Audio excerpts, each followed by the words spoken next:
So we'll start it by highlighting this coffee, which is what we're drinking here, in the black cups. Yeah. Not the iced one. No. This is called, this is from Because Coffee Roasters, It's good. I think is the name. Yeah. And it's the Big Reward blend, I believe. I could be reading this bag wrong. But it is smooth milk chocolate, caramel, and citrus is what you should be tasting. It's like good. a medium roast. And shout out to my aunt and uncle in Georgia who brought this up from Georgia, from Dawsonville, Georgia, right outside of Atlanta, I think. Very cool. But yeah, so far so good. So at the end of the show, we'll rate it on a scale of 1 to 10. I like it. 10 being like, I like it. that's the best cup. So far, It's I like like Jubala level. Yeah. And 1 is like Folger something. It's gonna be hard. It's gonna be hard. But yeah, we'll sip it as we talk and review it at the end. Pretty good. So you told me you grew up in Raleigh. Like Well, in Raleigh or just North Carolina? Oh no, you grew up in North Charlotte. Yeah. That's So right. North Carolina. So I born and raised North Carolina. Mm-hmm. I moved here for college. I went to Merida and I started there, went all 4 years, and then I moved back home to Charlotte for a year. I had a job at a buying office there. I did fashion merchandising and design, so went in a very different field. And ended up staying in Charlotte for a year. And at the time, met my husband my last year of college. So he was technically in grad school at the time. Stayed up here, and I would travel back and forth. I actually used to take the train back and forth. No way. This is before the train station was like done and looks fabulous. It was like just a rinky-dink place downtown. But he lived downtown, and I'll be honest, whenever we first met, his car really didn't run. So like he wasn't able to drive to Charlotte to go see me, and I didn't want to drive my car up here for 3 hours to see him because I was only here for a weekend. So I would take the train, he would take the train, and we did that on a very consistent basis on weekends and visit each other. And so whenever we got engaged, which was his last year of grad school, we got engaged, and he was like, I'm never moving to Charlotte. And so I was like, well, I guess I'm moving to Raleigh. So it was kind of like I had to either do that or figure out what was going to happen. So I did that, and I moved back up here. He actually found out the day of our wedding that he passed the bar exam. So he was going to law school. So he's either literally on our wedding day at our reception is when he found out. We were like, we're either going to celebrate and have fun and not tell anybody, or we're going to celebrate and tell everybody, like celebrate with everyone, Right. everyone's there. So it was a good thing. He passed the bar, everything worked out. So anyway, so I moved back up here, and we just now have been living here since. So I've been here now, if I count it up, since I started here, minus the year I was in Charlotte. It's been about 20 years. Now I have 2 kids, and now we're raising a family here. And now my whole family from Charlotte has moved here. Really? So my sister, her husband, their kids, my parents moved up here in 2019, or a little bit after 2019. So it was like after my daughter was born, closer to 2020. Wow. So before COVID and all the craziness, but around that time frame. What a love story. I know. So we've been here ever since. I love my wife. How did you Just take a train Yeah. 3 hours. Yeah. It's kind of crazy. We did that all the time. He would drop me off at the train station, or I'd walk from his apartment because he lived in an apartment downtown. And it was a very different lifestyle back then too. Yeah. Also, like we didn't have Ubers. Like it was taxi. If you needed to get somewhere, it's taxi. That's who you call. Where you flagged one on the road. So it's so different. But it was fun. I got a lot of work done too. Like I would just be doing things on my computer and whatnot. But yeah, and he did the same because he was in school. So he was either studying on the way. So, it was productive of a train ride. That's cool. But yeah, it was fun. Oh, wow. That's so sweet. Yeah. So you were in fashion? Mm-hmm. Okay, so what does that mean? Fashion, merchandising, and design. So I did more of the merchandising side. So when I got out, I worked for a buying office in Charlotte, and I did ready to wear. So mainly my job in that was to help the other buyer that I was working with, because I was her assistant on it, is to help her find clothing and accessories to fit the boutique stores that we had. And so with vendors that are overseas or within our country, they would be able to send us catalogs or different samples in the mail and things like that. And we'd be able to pick certain varieties of products that would make sense for whatever boutique that we had at that time. So I did that for about a year. And then I actually worked for Macy's for a long time. And I did multiple roles there. I was a district merchant for them. covering a few different states, North Carolina, South Carolina, Virginia. And with that, I started in ready to wear because that was kind of natural of the job that I had before that.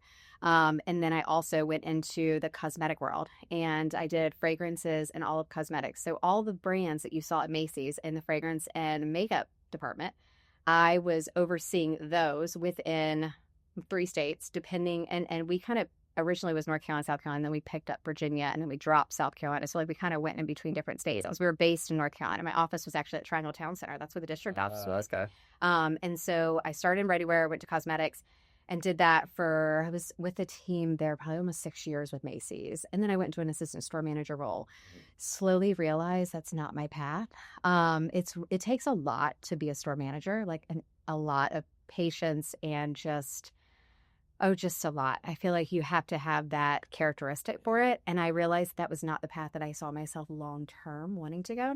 So funny enough, I got a call from my old boss that I worked with. And I actually went and started working for Lancome. And the girl who had the job before me was going into another brand. And I had been working with this brand very closely for a long time in our department stores and had a great relationship with them. And so my boss at the time, or before that, when I was getting into that role, she called me. She was like, I have a spot open. Would you want to do it? Well, I kind of had given up traveling because I was a store manager working just in that store for such a long time. And she said, you would travel again. You would pick up North Carolina, potentially Virginia. I'd be doing different territories. And I thought, God, I used to live out of a suitcase before. And this is before I had kids. But I was like, do I really want to go back and like travel again? And we talked multiple times. And then You were married. Yeah, we were married, but like it worked where I had weekends off. So like we still worked a Monday to Friday job. It's just there were weekends where I wasn't home for 3 days. Like I might be in South Carolina doing those stores or Virginia doing those stores. But at the same time on the weekends, we got to spend together. So it worked because he was busy too. He was just starting his career as an attorney. So like there was a lot going on. But I thought, do I want to get back into that? Do I not? I loved the brand. And I love the people that were in that particular division. So I decided to give it a shot, and I was there for 5 years, and I loved it. And so it was one of those positions that I got to do a lot. And again, I didn't have kids. We were just married. Well, I got pregnant with my daughter in 2019. Well, right before, at the beginning of 2019, because I had her at the end of 2019 in November. And after I had her, COVID kind of shut the world down when I was coming back from maternity leave. So I had quite a bit of time. I was coming back in March, and I was thinking, I got to travel again. And I remember my boss giving me a call. It was like the first week of March, and she was like, you're not going anywhere. And I was like, what do you mean? She was like, COVID is like shutting our travel down, or some of our stores are shutting down. We're going to work from home. We did events virtually through a computer with a national makeup artist and just us trying to sell product over online. I mean, it was crazy, but people showed up. It was like people didn't want to just be inside their home and not talk to anybody, but it was a way for it to be safe and fun. And we showed them products and we showed them how to apply. And like our business actually was kind of good. Like it was kind of crazy how like the world just evolved to this new way of doing things. And so at the end of the day, we went back to work kind of towards fall season. Stores were opening back up. And then it got to a point where they were realigning stores, and they were picking up, as a brand, they were picking up these Sephora and Ulta stores. So some of these freestanding department stores, shall I say. And they were dropping some other stores because some stores were closing. Like some Belks weren't doing well, some Dillard's weren't doing well, some Macy's weren't doing well. And so stores were closing. And so they were realigning everybody. And we just had a lot of account executives in our market, but we also had a lot of stores. But then as the realignment shift, they had to figure out where were these people going to go and what really made sense from a profit standpoint. And I had gotten my license, actually, funny enough, I got my license 2 years before all of this was going on. Well, back in 2018, yeah, so a few years before this. And I remember saying that I was probably only going to do real estate as a retirement gig. I was never going to jump into this until I was like ready to leave Lancome. I was going to be there till I retire. And I jumped into a lot sooner than I thought, but I did all my post-licensing, I did all my continued education, and I just thought one day I'll do this for a full-time job. And anyways, fast forward, and we started figuring out realignment. My boss was, talking about whether or not there were other territories that we could go to, like Virginia was one of them. And I was like, I can't really move to Virginia. It's not really something that I feel is the best bracket. My daughter was 1 at the time, or almost 1. And so I ended up taking the severance, and I left the company at the end of January. I started on a real estate team in the beginning of January of 2021, literally January 1st. So New Year's Day, I started. And I thought, you know what? We're going to see what happens. I'm just going to jump ship. I'm going to do it. My husband was honestly the biggest push for me. He was like, you got your real estate license. What are you waiting for? Like, if you don't do well, you'll figure it out. You'll get another job somewhere else. Yeah. And so I was like, you know what? Let's do it. And so I totally took a leap of faith in an industry I didn't know. And honestly, I jumped into it. You would think at like a crazy time where it was easy to do business, because it was in some sense, because rates were low. People were moving just to move down the street, wherever. But I didn't know, and none of my sphere was moving.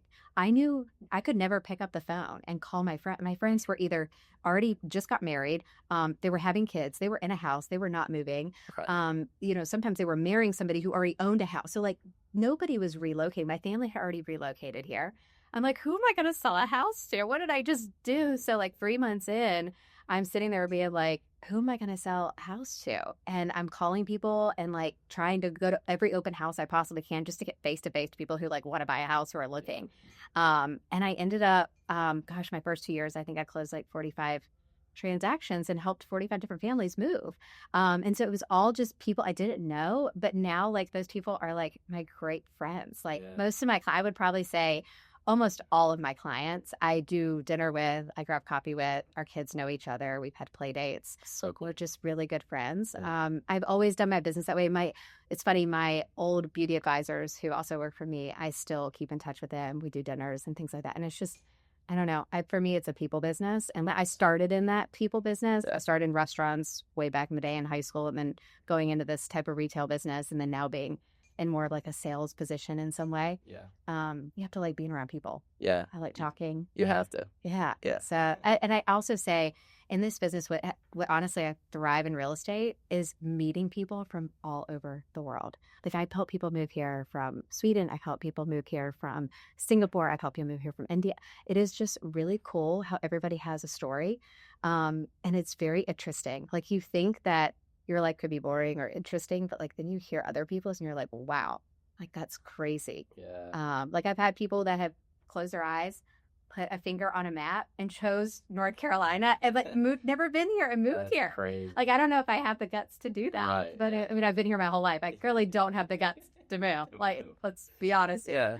But it's so cool. That's crazy. So in 2019, you're working a job that you really like. Love. Why did you get your license? So, funny story. My dad, I guess a long background story. I grew up around homes. My dad was a builder, custom home builder in Charlotte for 30 years. And he had built houses ever since, I was born. So like, that's all I ever knew. Mm-hmm. And I remember I used to go on job sites with him when I was really little. It was, he would take me on the weekends, things like that. And I just loved, not that I loved that I was so young. I didn't really know what I loved about it. Probably more so just being around him and seeing him do that and having like a little tool belt and thinking I was part of the business. Right. And he built all of our houses. So he would buy land. And what we did when I was, 5, I think we moved from our neighborhood. We lived in a neighborhood when I was 0 to 5. And then once we got until I was about 6 or so, now my dad would buy land, and he would build a house. And so when he would buy this land, we would actually live like in one property. We lived in like a mobile home on our property, and he would be building the house right next door. So it was just kind of cool because you got to see it every day. Yeah. And so I would always go outside with him like throughout the night. He would work on nights because he would be at other jobs during the day, work at night, and he would frame it. He would do everything. He was not the type of general contractor that I, see more often where they're managing the project. Yeah. He would frame alongside with his subs. He would hammer every nail. He would do the littlest jobs to the biggest jobs, hang drywall with his guys. I mean, that's just like what he did. So do trim work. I mean, he did it all. And so I would always watch him, and I always was like fascinated by architecture and design. Like I'm very into like interior design. A part of me feels like maybe that's what I should have got into, but I went the opposite direction of fashion.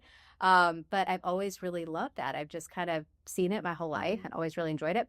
And so I got my real estate license because I always thought, I think it's always looked like a fun business to be in. I knew it was hard work because I had seen my dad build within neighborhoods and also work with an agent to be able to try to sell those. And I saw it go through 2008 where like the building market totally took a big toll on things. But I feel like real estate's always been a safe investment. Just owning a home myself and seeing my family own multiple properties by building and selling and buying and whatnot. And so I've always just thought this would be such a great niche to know more about. Yeah. And so that's why I got my license, not knowing where it would take me. but it's taken me into better places. So That's crazy. it was a good Yeah. move. That's really good news. Mhm. Yeah. So your first year, what did that look like for you? Oh, I mean, I know you said your first 3 months were my like, first 3 months, I just remember sitting. I remember I was late at night. I remember sitting in my office. There was an agent that came in who we're still good friends today, and she was on the team with me. And I remember looking at her. I'm like, "When did you sell your first house?" Like I just looked at her like lost as all. And I'm like, when did like I feel like I'm making phone calls. I'm talking to so many people, and I just feel like I don't know anybody to reach out to. And she was like, just keep it going. Like people are going to reach back out to you. Just have the grit. And I did, and I kept going. And I think that's the biggest thing. I think a lot of people quit after the first year if they're not successful or they're not in this. And in this market, it is a lot harder because not everybody's just moving. And you have to realize that. And you have to put yourself in their shoes. Like there's reasons why they moved back then and why they're not moving today. Right. And you have to level set with your buyers and your sellers and help them understand and be really their advocate, but also their like guide and their mentor throughout this process. So I remember my first year was wild. I am the type of person where I'm like a sponge. I want to learn everything I possibly can about something before I like go out there and do it. Mhm. So I remember there were a few agents on our team who just had years of experience. I really just felt their tone with clients was always in the best position. And I was a sponge to them. I went on appointments with them. I remember listening to them. I mean, I would go to the office just to listen to them on the phone and hear what they would say and how they would overcome obstacles and what challenges they had and how I could explain that to my client in a better way. Ask every question I possibly can. I feel like no question is stupid. Like ask it because somebody else has the same question out there. They're just too scared to say it. Right. And I just remember being in the office all the time and just listening and listening and listening. And I think being on a team too, starting out as an agent, that is a smart move to do when you're new. And I really, honestly, it was the best decision I ever made to do is because you have people around you that you can learn from.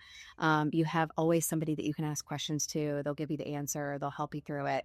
When you're a solo and you're by yourself on a big team, you're on your own. Yeah. And you just got to figure it out. And if you make a mistake, you make a big mistake. These are people's like biggest financial decisions of their life. You got to know what you're doing. Yeah. And so having a team there and having mentors and having people to help through just training up what the contract says in more detail and how to learn this and how to learn that. And what vendors to use and to reach out to because your name is on the recommendations that you're giving. And so building those relationships and knowing the right people to call. Yeah. How long were you on the team? I was on the team 2 years. I left right at the new year, 2 years after. Okay. So it was literally 2 years. Yeah. And it was a good decision. Yeah, when I first started, and I know I've told this story on the podcast before, but when I first started, I was 18. Didn't know anything. Yeah. And I sold one house, I think like month 9. Yeah. But at the time, like I was still living with my parents. I didn't go to college, still living with my parents. So I was like working odd and end construction jobs, that kind of stuff. So I was like, whatever. And I didn't know like that this is really what I wanted to do because I'm not selling anything.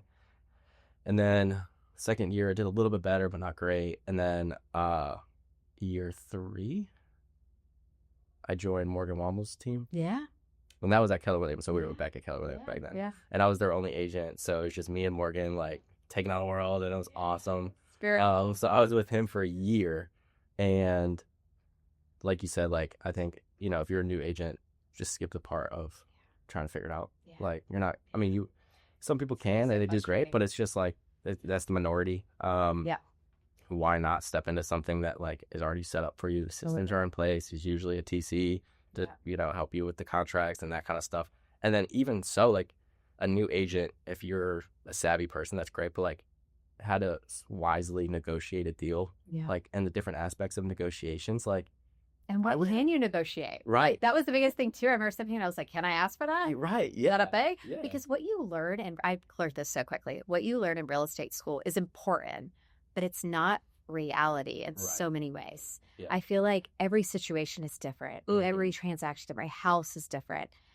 Every resource you're going to need for that house is going to be different. And I didn't know that you can ask for those things or you can negotiate. So I learned all of that going through quite a few transactions with people by my side to help me through that, or at least say, I have this problem. How do I fix it? Or my client has this issue. How do I get them the right resource? Right. So super helpful. Super helpful. Yeah. The real estate school is just, it's a good way to stay out of jail. Yeah. You got to learn that stuff. Yeah. So you're not. You got to learn the ethical aspect of it, what you can and can't do. But as far as like how to be a successful realtor. Yeah, it's Like when I got my license, amazing. I'm like, great, I know how many square feet are in an acre, but Yeah, 100%. what am I supposed to do with that? Yeah. But yeah, I said join a team. Okay, so after 2 years, you left the team. Yeah. Can you say the team you're on? If you don't want to, that's okay. I can. Yeah. I was with Rachel Kendall team. They're now Carolina Collective. Okay. Yeah. Oh, cool. Yeah. Oh, nice. Very nice. So yeah, and it's a very exciting part. They hire a lot of new agents starting out. A lot of times they want the coaching, they want the mentoring. Yeah. But it was a great learning experience. Yeah. Sure, I learned a lot. And there's still some great agents that are on that team that I still have conversations with today, just deals and whatnot that we've done, and they're just good people. Yeah. So then I left there. I went and was an independent agent. Totally went from A to Z, literally. Mm-hmm. But the reason I left is I was having my son in February of 2023. And I remember thinking I needed a little bit of a different work-life balance. I had been with my daughter. And I think what also took me back is when I had my daughter, COVID happened. I got to spend almost a whole year with her. And in real estate, you don't get paid if you don't show up for the job, right? You got to sell a house, take tape.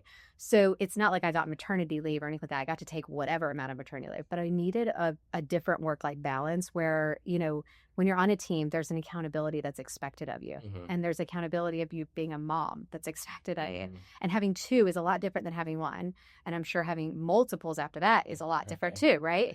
But I needed to not feel guilty at home for having the accountability at work, but I also didn't want to feel bad by not showing up to work and doing this. Right. So I had to figure out the balance. And I thought if I'm independent by myself, the only person I'm going to let down is myself. And I'm okay with that. Yeah. But I don't want to let down other people, which is my family or the team that I was on. So I left and made a choice to be independent and just see how it goes. If it didn't go well, I'm like the type of person, I'll figure it out. Yeah. Somehow or another, something will fall into place. I know people will reach out and see what else I do.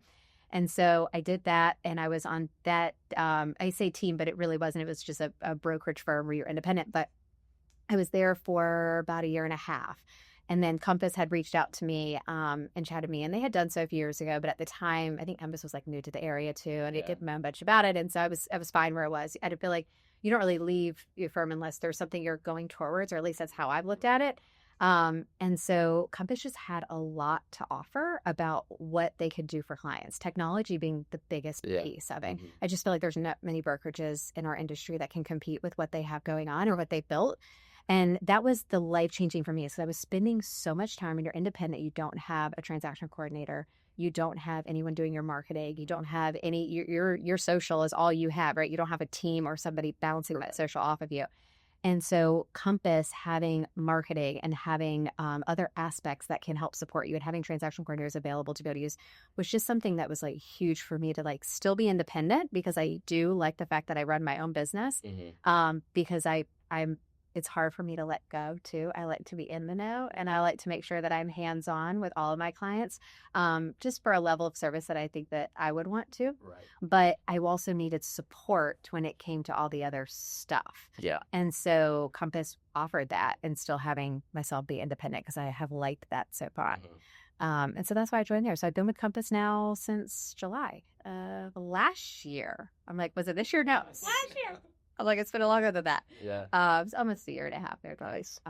But yeah, so far I've loved it. So do you feel like you found that balance of being a mom? I went from A to Z, and now I feel like Compass is M. Like I'm right in the middle. Yeah. It was like I feel supported, but I also feel like I can do my own thing, right? And that to me was what I had been looking for, but both of the areas I was going from like one spectrum to the other spectrum. So how old are your kids?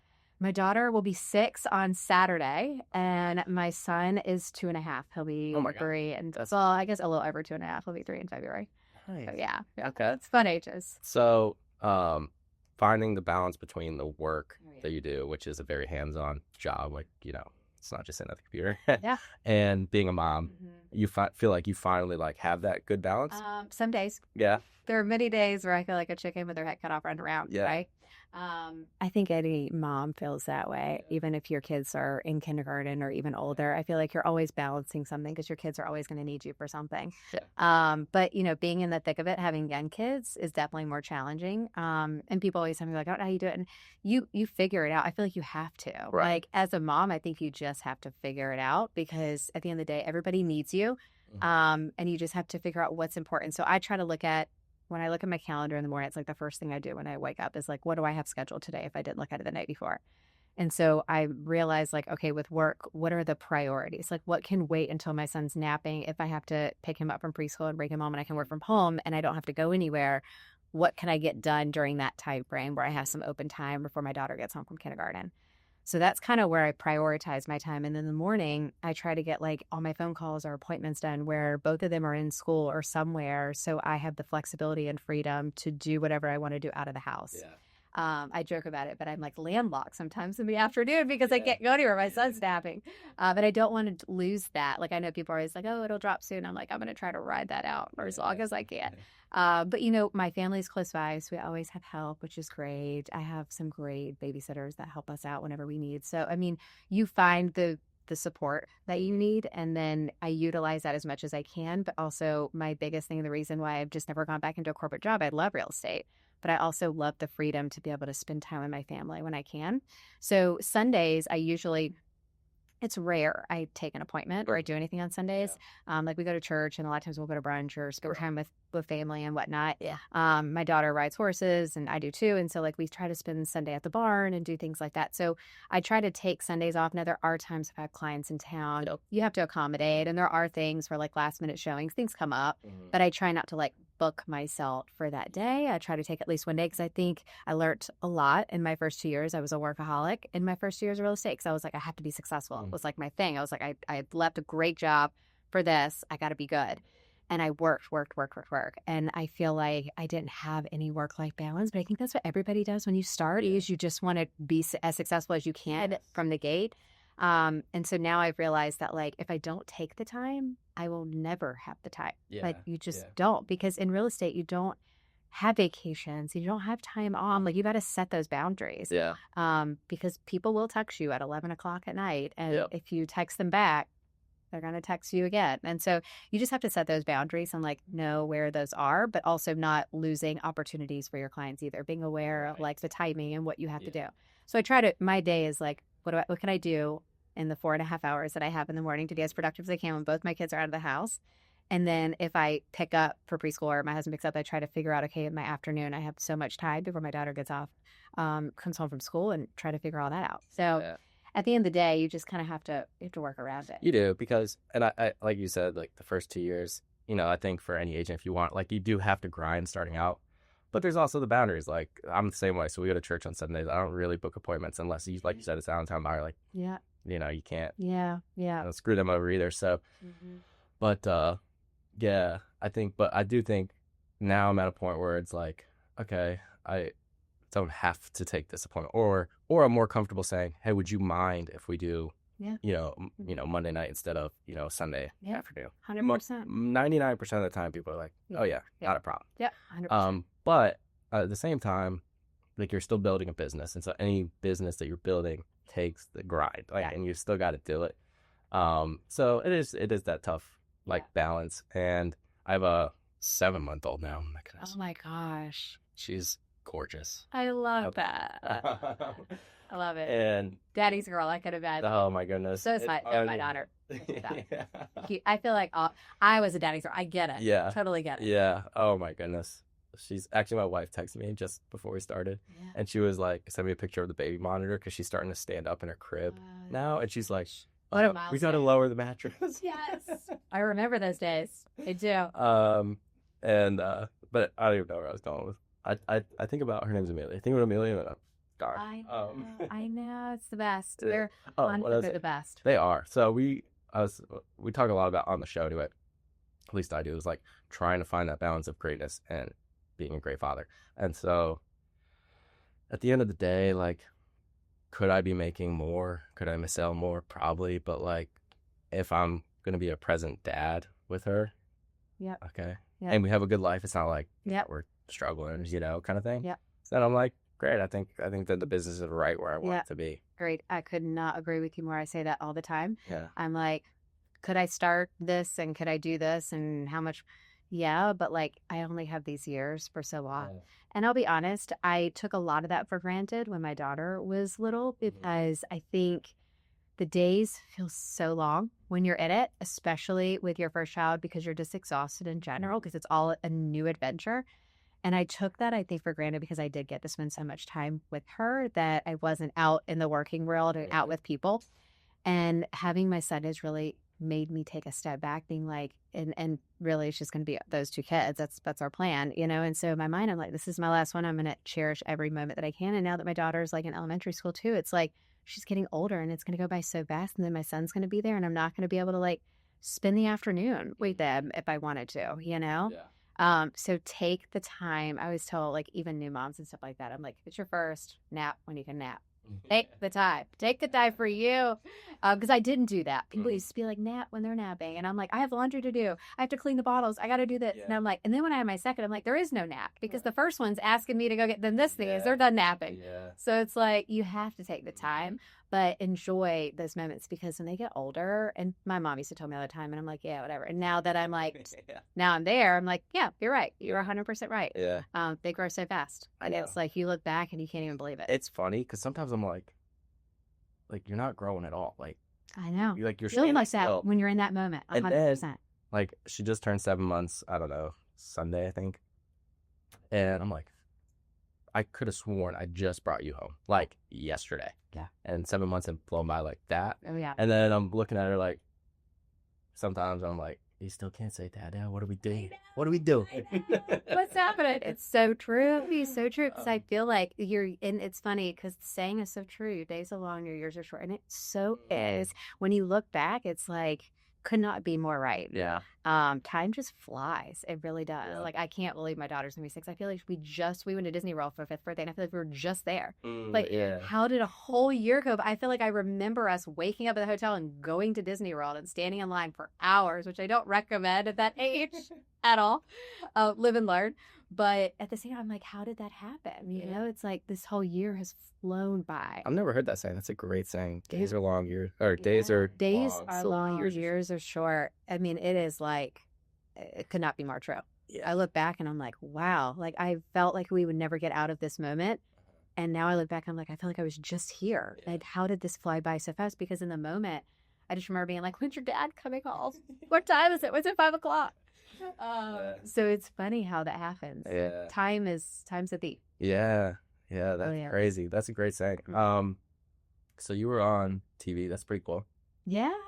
How was that? Like, how were like Yep. So I went on My Carolina. So I'm a teacher for How to Buy a House class. I don't know if you know much about the program, but it is a national program. You're certified as a teacher going through the certification with them. It was actually the program was started by 2 Nashville agents, Jessica and Jordan. They're awesome ladies who kind of have a duo team out in Nashville with Compass.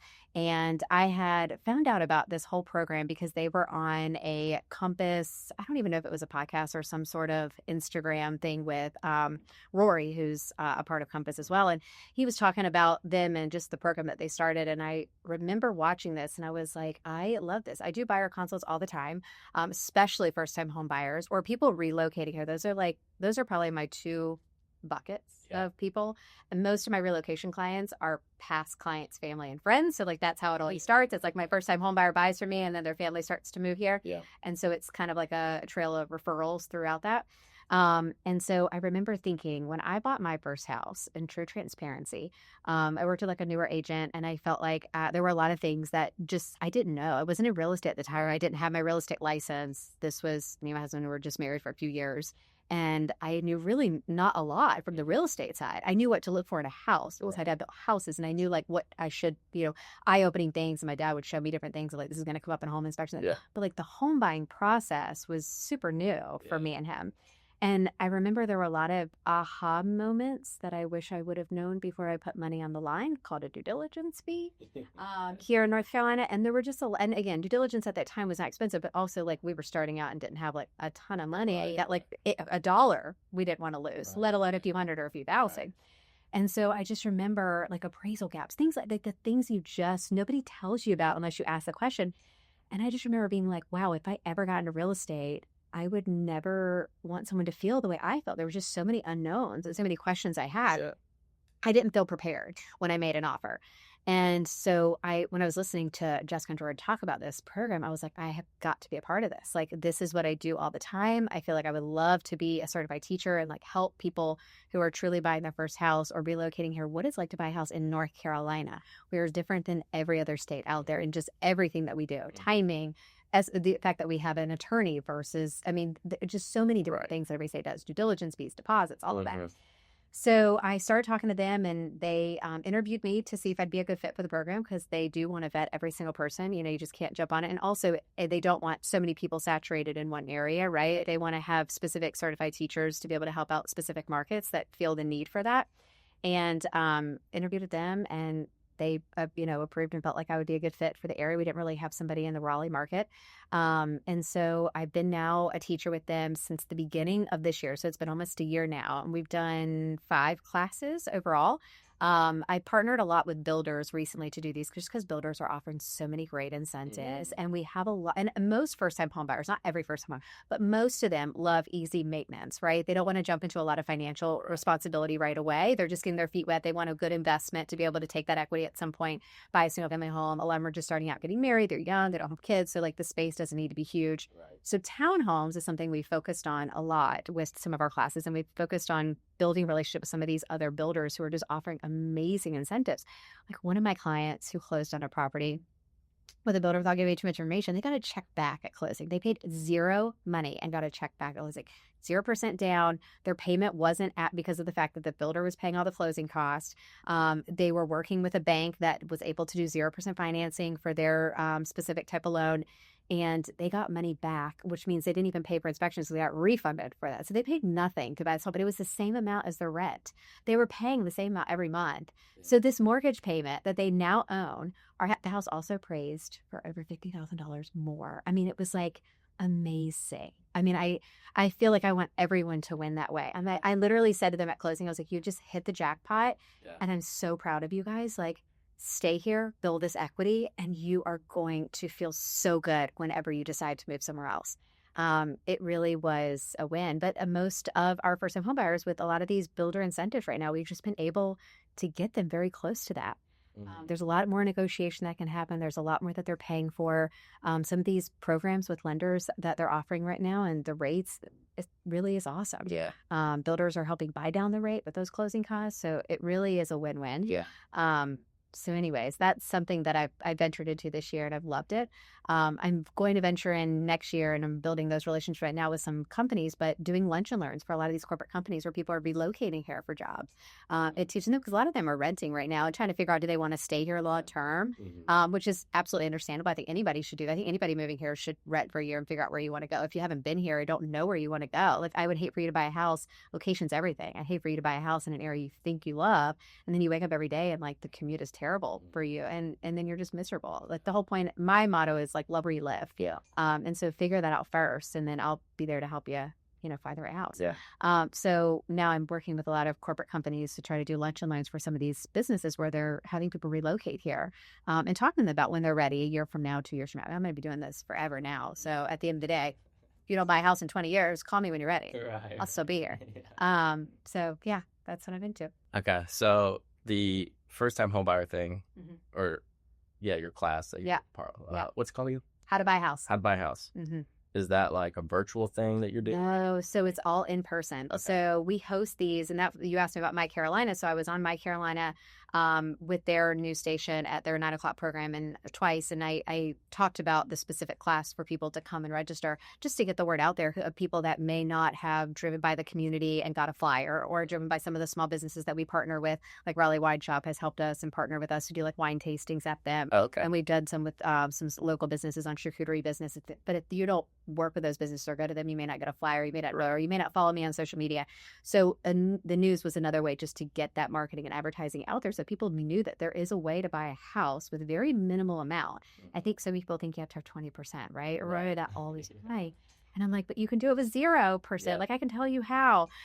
Let's make that happen, because if your rent, this was the whole testimony to many people who have been to my class, where we have now had 4 families who have closed by going to these classes, is that what you're paying in rent, you can also be paying in the mortgage. Right. Like, I just think people don't realize that. They think their rent is cheaper. Right. But there are ways to make that happen. It's just depending on where budget you want to stay within.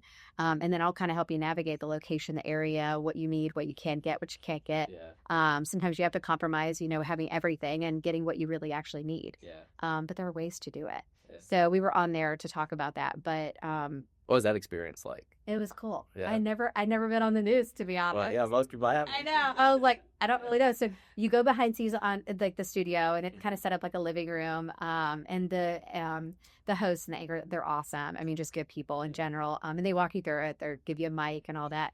And it is pre-recorded technically, but I'm lucky to say that like we didn't have many hiccups where we had to like re-record, right? Yeah. Because you're talking and it's a 5-minute segment, so it's not like it's very long. You're really hitting like the highlights of what you want people to know and why they should come and what's important. Is it all off like memory, or do you got like a teleprompter for you? I am a wing it person. Yeah. I don't know if I feel like if I try to memorize what I'm going to say, I'm not going to say what I expect to come out. Yeah. So to me, I just prefer more conversational. And like whatever somebody asks me, then we can kind of go off of that conversation. Yeah. Now, they'll send you some questions ahead of time just to kind of see like what angle you want to go, what you want them to ask you. But I just kind of go in and have a conversation. Yeah. I feel like that's the best way to do it. Yeah. It's like talking to anybody. Yeah. So how did that all come about? Like, yeah. I reached out to all the news programs, NBC, ABC, CBS, like our basic ones locally, and just told him that I'm a teacher for How to Buy a House. I also work for Compass. I'm an agent here, and I'd love to talk to your viewers and tell them about what we can offer and what resources we have. My whole point of like people come to this class is you can still have an agent. I'm not here to sell you me. right. I'm here to really give you the resources. I think it's all about empowering people how to buy a home. Like people should know how to do this. And if your agent's not doing it, shame on them. But I want you to know how to do it so that you don't step into a home and be like, oh my God, I made the biggest mistake. There was one lady who came to my class and she had told me this like honestly terrible story that her agent like told her all these things that you can and can't do. And like she got into a house that she should have probably never gone forward with. And it's a shame. Like that's really not how it should happen. Yeah. And so I just told her, I was like, whenever you're ready and you want to think about taking the next step, like we can go as slow as you want or as fast as you want. I'm on your schedule. Mm-hmm. And that's what I tell people all the time. I'm like, you want to buy a house tomorrow? Cool. Call me. If you want to buy a house in 6 years, Right. you have my number. Yeah. Whenever you're ready. Yeah. It's not about time. I mean, people are always like, oh, I want the market to be, and you can time the market, but like, it's not, Right. yeah, it's so hard to do that. Like, I feel like when you're ready and you feel like this is something you want to accomplish and you want to nail that, like, that's when you should start talking to some people and figure out what are the missing pieces that you don't already know and what do you need to have in a row. Right. And usually your finances are what you want to have nailed down before you go out there and start looking at a house. Yeah. So we usually have a lender that comes with us. Sometimes it is the preferred lender with that particular builder because they're offering so many different incentives by utilizing them. And then sometimes we've done it where we've had, somebody from Origin Point who works with Compass to be able to come out and talk about it. And it's really talking about the market, explaining what people need to have for pre-approval because some people just don't know, like you should provide these type of statements or type of bank information. I always tell people, lender asks for everything but your blood type. But they're loaning you thousands of dollars, so you kind of can't blame them. Yeah. I mean, they're giving you a lot of money. Yeah. So you have to like keep that in mind. Mm-hmm. But I tell people that's usually the toughest process is gathering all your stuff together because not very many people have everything like right at their fingertips. It's like going in files to figure out where it is or online to figure out where all that is. But yeah, so it's fun. For people, it's like it's not as daunting as you think it is. It's not. Like my whole point of coming is like even if you have an agent, like we've had people who have come who have real estate, and I'm like, that's awesome. I hope you're in awesome hands, and I hope they continue to take care of you. I'm really here just to give you as much resources as possible, and of course, if you ever have questions, I'm here. Yeah. That's cool. Mm-hmm. I feel like a disadvantage I always had. I don't know if it's a disadvantage. Is I always like I'm not licensed when I was 18. I didn't buy a house before. I didn't have like the experience like you had. Like you had a bad experience, so you got to know like okay, I don't want to say like your experience was bad, but based on it wasn't as educational. It wasn't as educational as like if you were in their shoes, Yeah. you would have liked it to be. Oh, if I would have gone to like one of these classes, and our classes are 45 minutes. It's not like we're there for like 3 hours. Now, the cool part about it is we do them at model homes. So you were asking me if they're virtual or in person. We do them at the ones that we've done recently. We've done at model homes at these new builder on-site, which they get to walk the model home after and see the floor plans. And I'm like, that to me is just like fun. Like, who doesn't like to look at houses? Like, that's honestly one of the main reasons I got into this because I love that. So I'm like, this is the fun stuff. So we get to do that after we talk about the serious stuff. And it's 45 minutes. And I do go over all the steps of buying a home, and I get into nitty-gritty details, but without being overwhelming for people, because I do think that home buying process can be super overwhelming for somebody depending on what experiences you've had in that. And if you've had little to no experience, it is going to be super overwhelming. So I try not to be that way. I really want people to take the most important aspects away from this. And then I tell people if there are light steps, I'm not going to get into much detail. I'm like, don't worry, whenever you get to that step, if we ever end up working together, we're going to talk about that when we get there in a lot more detail. Every house is going to be different. And so I can't say that this is how it's going to go every single time. Like when you're talking about due diligence repair requests, that's going to be a very different conversation for every house you're in. New build versus resale. So everything is going to be different. So I try not to make it overwhelming, and I try to make it very tight in timing too, because nobody wants to spend 2 hours going through that. I don't. So how often do you do these classes? So I've done 5. I was hoping to do 6. We had one that we were going to plan, but time of the year was just off and there wasn't a lot of interest out there. So we kind of laid it low on that and are going to do one in that location next year. But I've done them probably every 2 months or so since I started, based on the timing that I've done. So I do think I'd like to do 6 of them next year. That's my plan. And do probably about every 2 months or so, depending on what new construction opportunities are out there. Also depending on what corporate companies respond well to what we can offer. Because at the end of the day, and if anyone out there is listening and you work for a corporate company and you're like, this would be a great resource for our employees, like reach out to me, because this is something that we're looking to do. It's a lunch and learn. We provide lunch.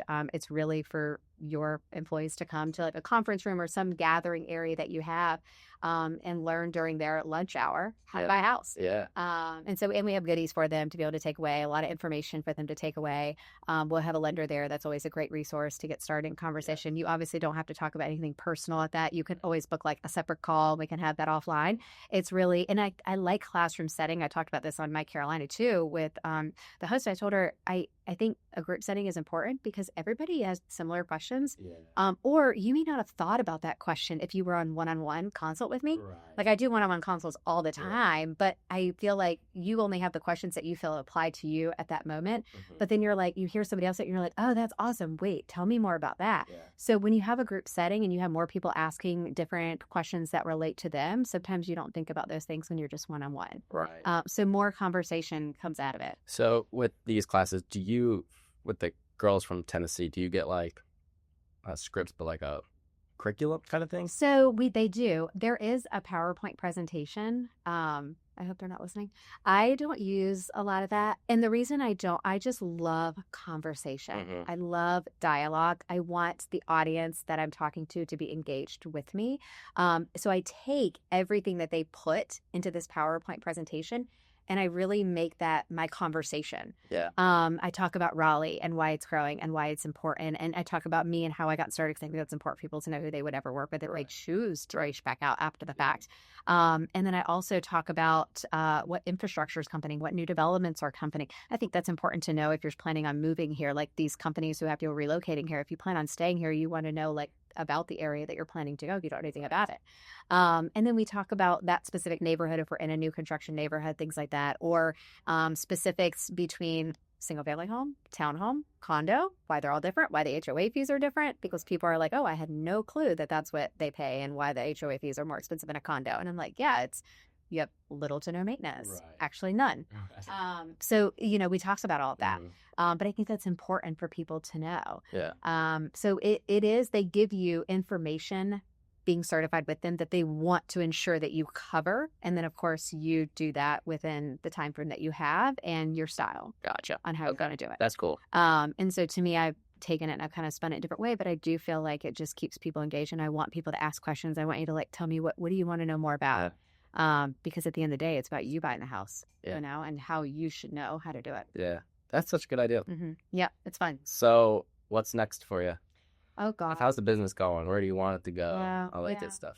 I'll be honest, my business feels good and where it is. And I will say the majority of my business as of today, and it's a long time coming for me to say this, most of it is coming from referrals. And I'm very happy about that, right? It makes you feel good when people trust you because they had a great experience instead of telling more people about you, whether it's another agent who I've done business with, across country, or sending me a referral because I built a relationship with them at different meetings or conferences and whatnot. Compass offers that resource where you can do something like that. And that's really cool. So you can meet agents from across country, and I can help people move to another state. Even, I'm not going to be deliberately helping them in that state. I know somebody who's great that can. So that's pretty awesome. But I do have clients who, like I say, have moved here or bought a house with me and then have told their family about me, or friends that their coworkers that are now moving here for the job. So that's been really cool. So I would like to continue that. I mean, that's kind of the path I'm on. And then, of course, because I am new at this How to Buy a House program this past year, is like making that a little bit bigger as well, and making that more of a focus as well next year, because I think there is still so much that people don't know. Just being and having people come to the class and then them telling me like, oh gosh, I had no idea that was a thing. And I'm like, yeah, I know a lot of people don't. So educating more people about that's really important. I want people to realize that you can buy a house. Everyone can buy a house. They really can. It's knowing how to do it. Right. There's ways around everything. What about like your team? Like, do you want to grow a team? Yes, great question. I thought about this for such a long time. And I thought about this even when I was on a team. Like, would I ever want to do something like this? I managed a lot of people in my past career, and I do think sometimes it can be exhausting because you are the point of contact, right? Yeah. My kids are young, and my stage of life, I think everything will change in my perspective of everything is going to change based on my kids' life and where they are in ages. Right now, with my kids young, my goal would be to find a business partner to partner with me and to do business with.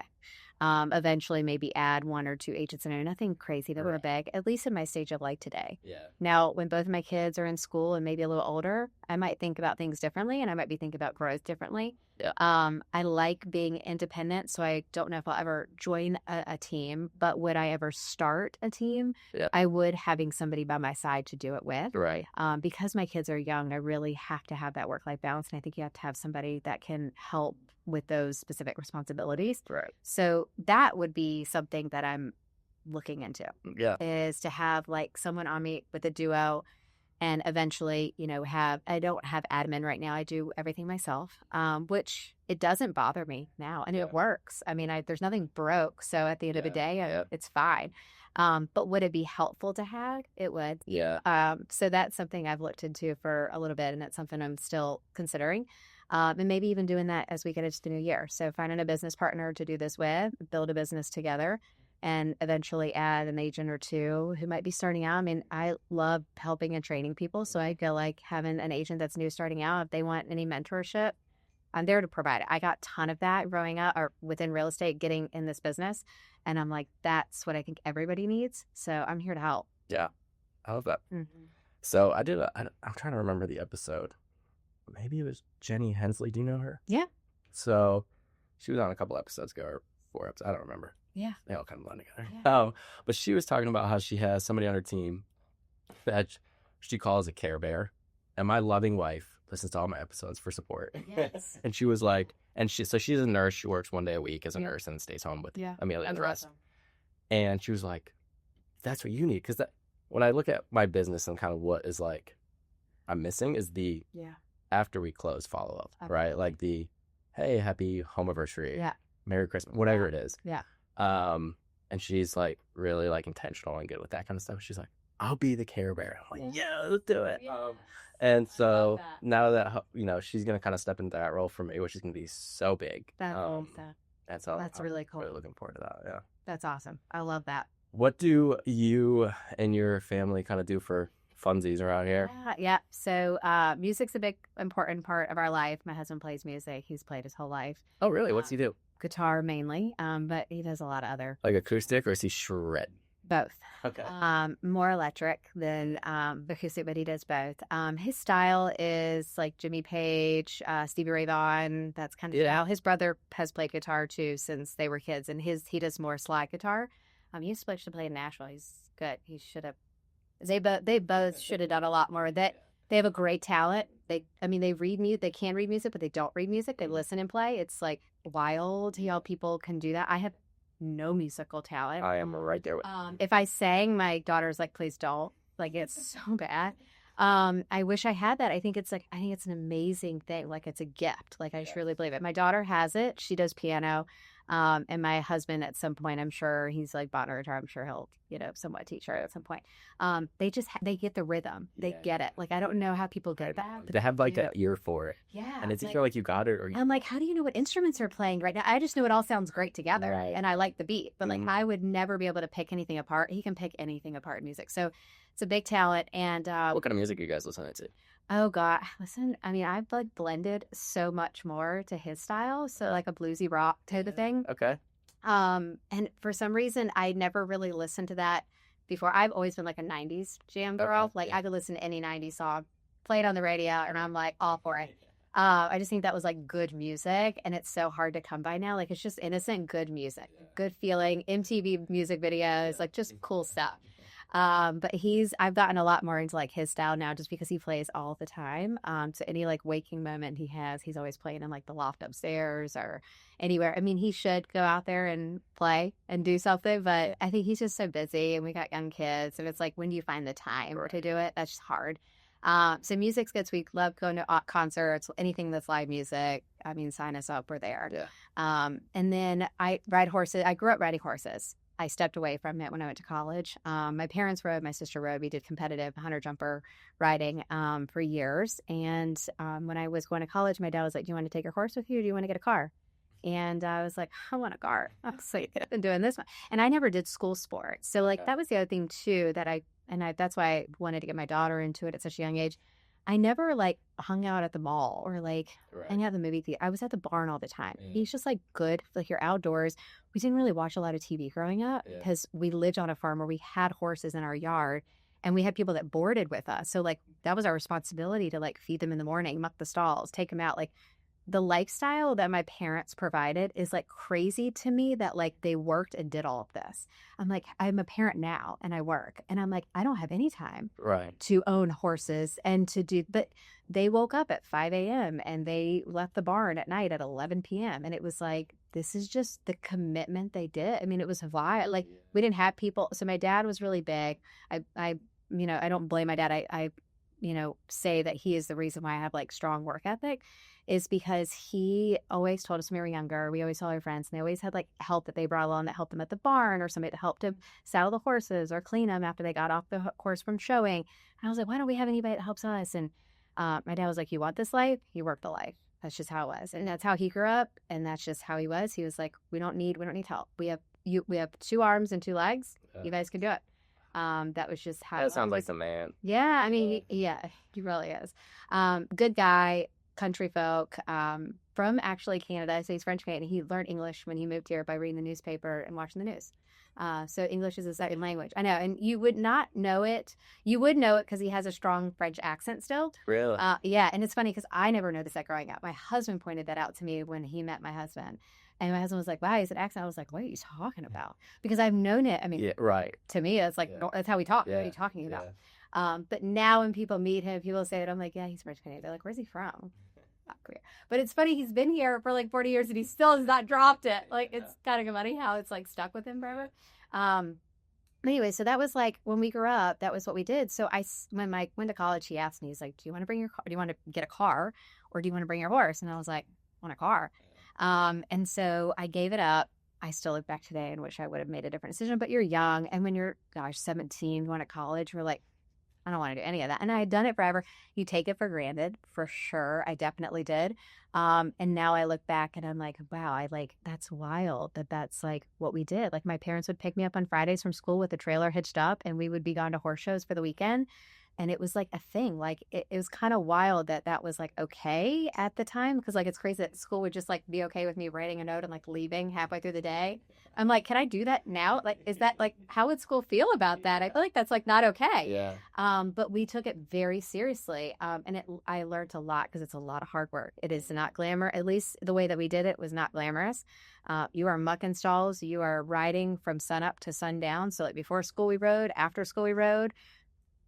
It was a lot of hard work. That's cool. But it learned me a lot of discipline, and it learned a lot of work ethic, and that if you want something, you got to work for it. And so anyways, my daughter now has picked up. So I started back in July. And my daughter has kind of always wanted to ride horses, because like we've done it at like the fair, the birthday parties and things like that.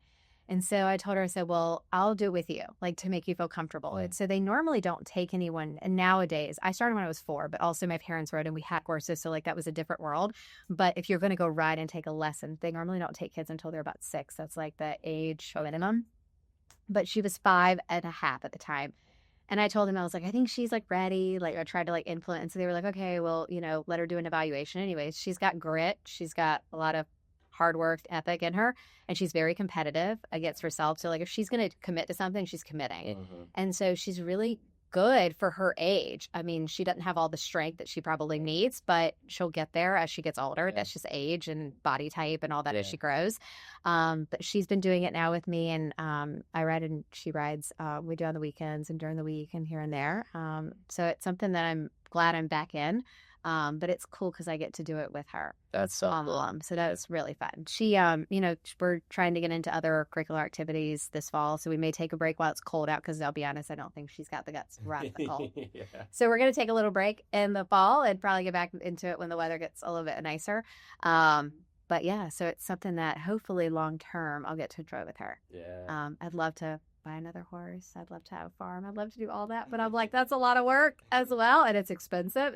I mean, I will say I didn't realize, because, when your parents are supporting you and doing all that, you don't realize like how expensive it is. My parents sacrificed a lot. Like we didn't do travel. Like we just didn't, like this is what we spent our money on. And you forget, like when you're young, you don't realize, you're like, why aren't we going to Disney World, or why aren't we going to this area? I mean, we went to the beach and went on like a Saturday vacation, but like that was it. But it was because like there was so many other expenses at home that my parents had to ensure to keep this lifestyle, because everybody really enjoyed it and it was how we grew up. So it was kind of cool, because I never really got into trouble growing up, because I was not, and I was at the barn. I was outside with animals and my barn friends.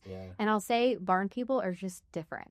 They're down to earth, and it's like everything, you zone out when you're at the barn. It's peaceful. It's quiet. My husband went with me last week or 2 weeks ago to ride.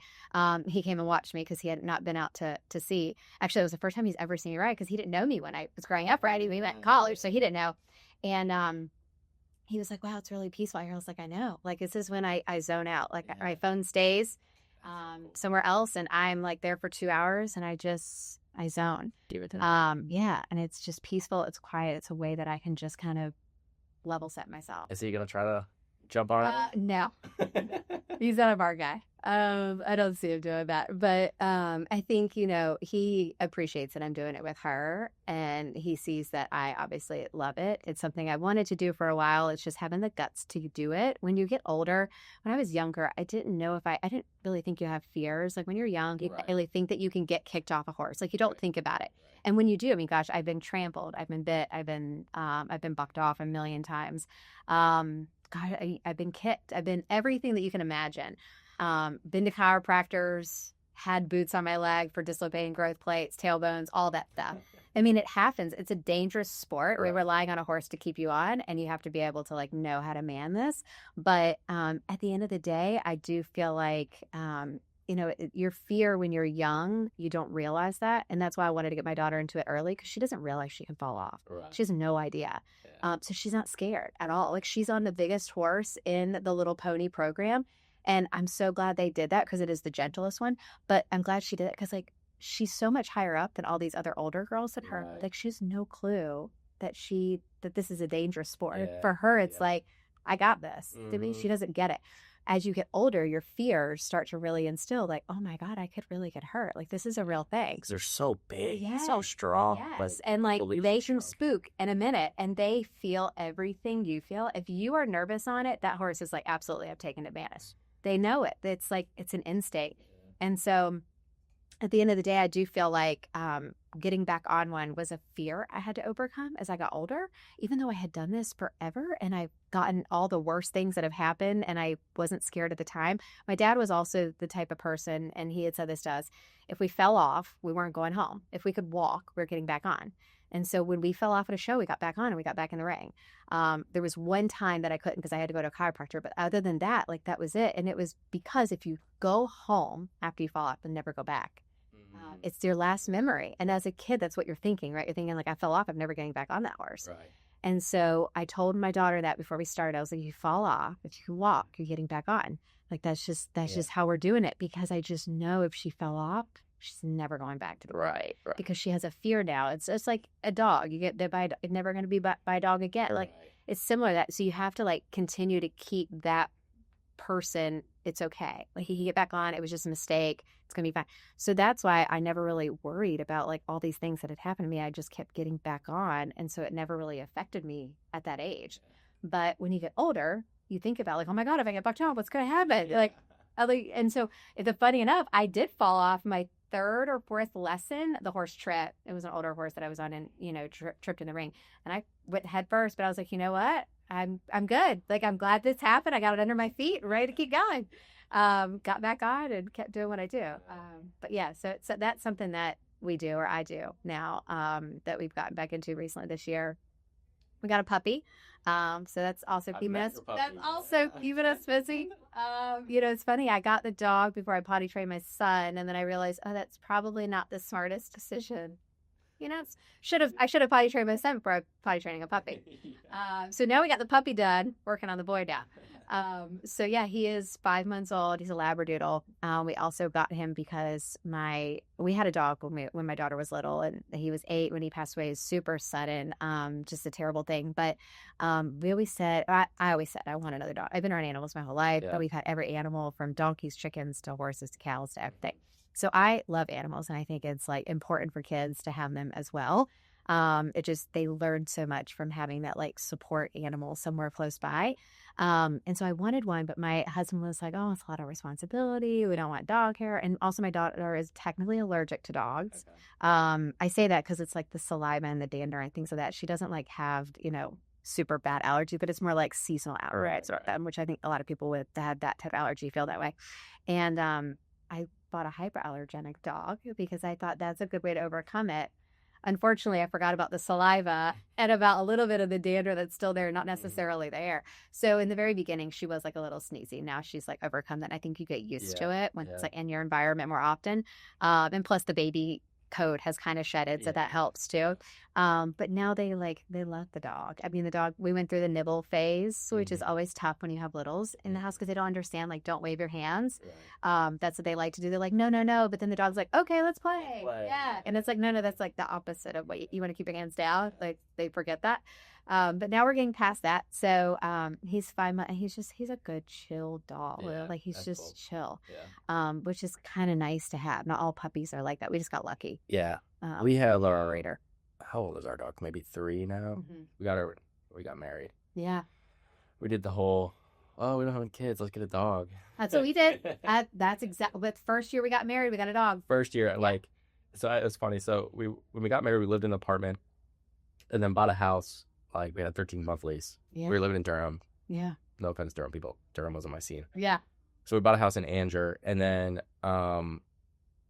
paid off the rest of the lease and moved to Anger. The day we moved into Anger, the day we moved into our house, like, it was like a fixer-upper, so we fixed it up for like 6 months and then moved in. Then next day, we picked up our dog, which was like, we didn't even get to enjoy our house for like a second. For a day. A day. Yeah. But my wife always grew up with dogs. We didn't really have any animals growing up. Yeah. But so, like, for me, I was always that kid that's like, oh, they have a dog, why can't we have a dog? Yeah. So I was like, yeah, we're getting a dog.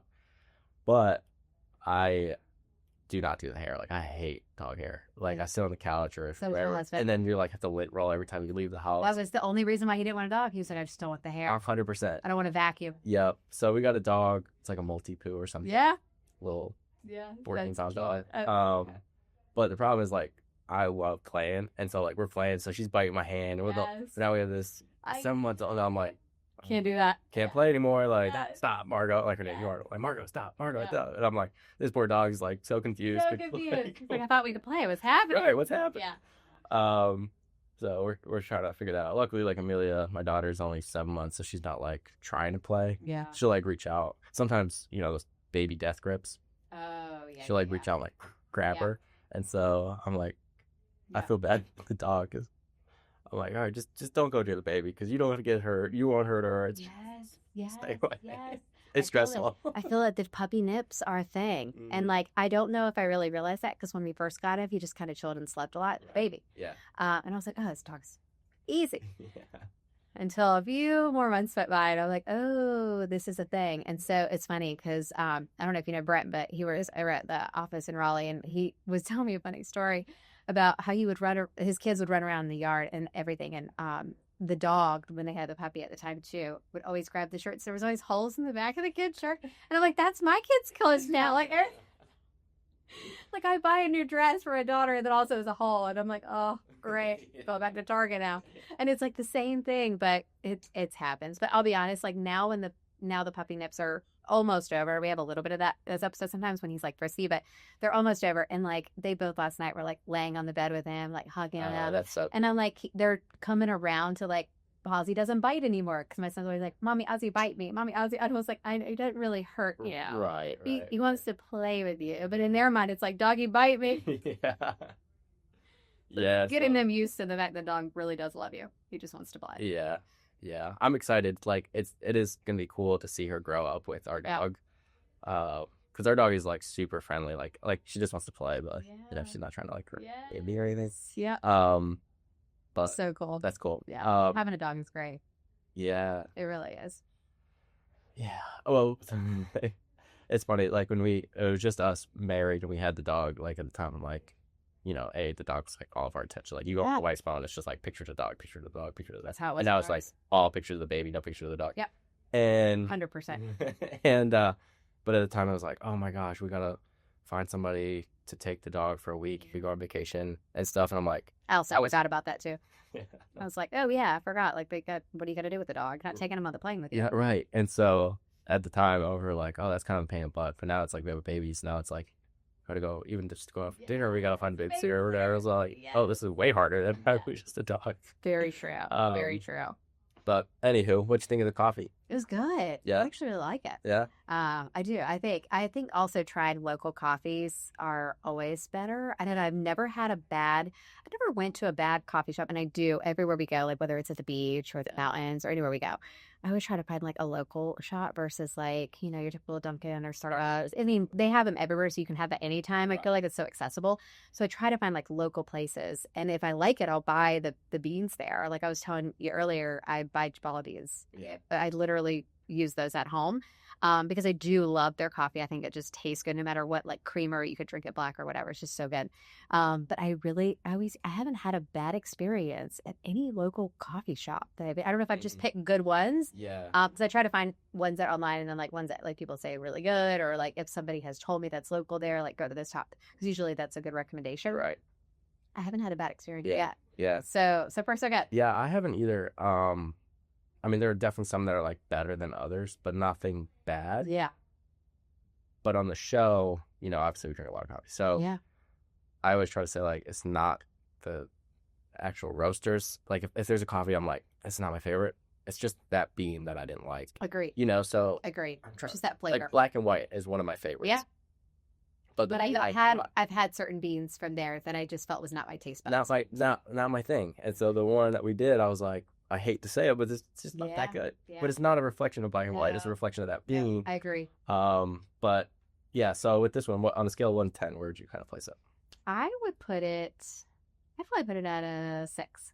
Okay. I think it's above average. Yeah. For everything that I've had. Yeah.